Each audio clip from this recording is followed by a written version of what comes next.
madilim ng ingay at kasinungalingan.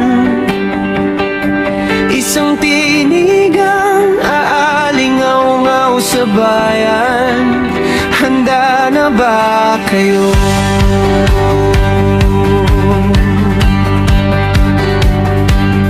May isang tagapagtanggol na naman ang tatawagin.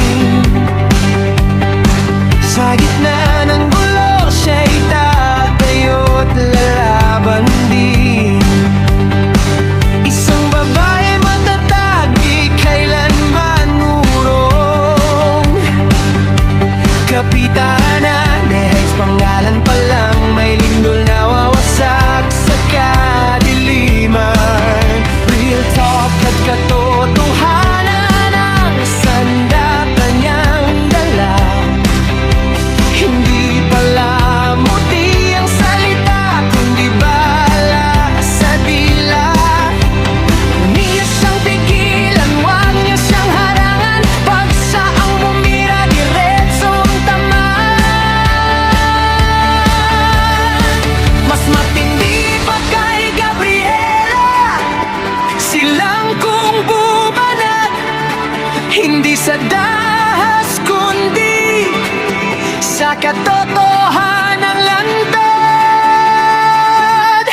Mas matalas pa sa espada ang real talk niyang hawak.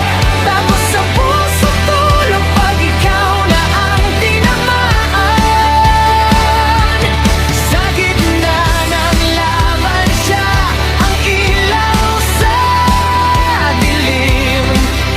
Kapitana Nehay, di matitinag, di pa rin mapipigilan.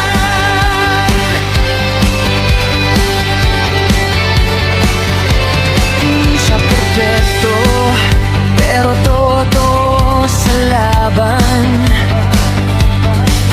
Hindi niya kailangan ng palakpak ng bayan. Kung mali ka, haharapin ka niya ng tuwid. Walang paligoy-ligoy, diretso kung magbitiw. Sa bawat sigaw ng takot, may tapang siyang sagot.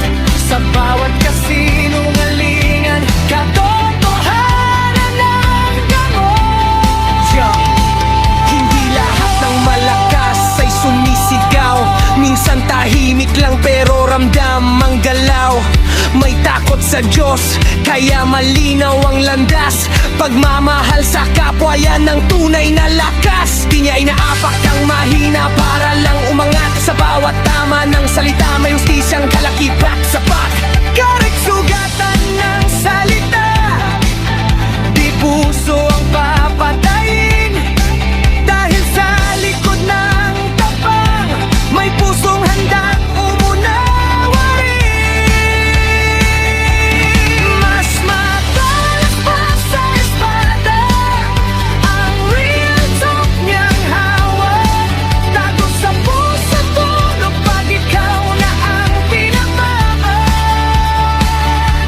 Mandirigmang may dangal, may takot sa Diyos na gabay.